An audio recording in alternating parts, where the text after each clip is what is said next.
मुल्क में oil supply chain बैठ जाने का खतरा, रिफाइनरीज ने हुकूमत को खबरदार कर दिया।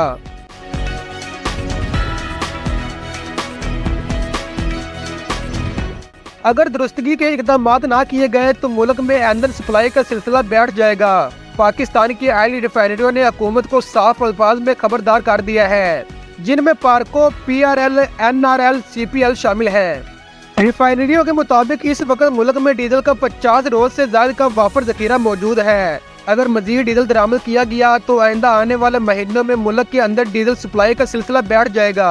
सेक्रेटरी पेट्रोलियम मोमिन आगा के नाम खत में रिफाइनरियों ने डीजल की जरूरत से ज्यादा जखीरे पर एहतजाज भी किया, जो 7,70,000 टन तक जा पहुंचा है और जो 50 दिनों से ज्यादा की तलब पूरी करने के लिए काफी है।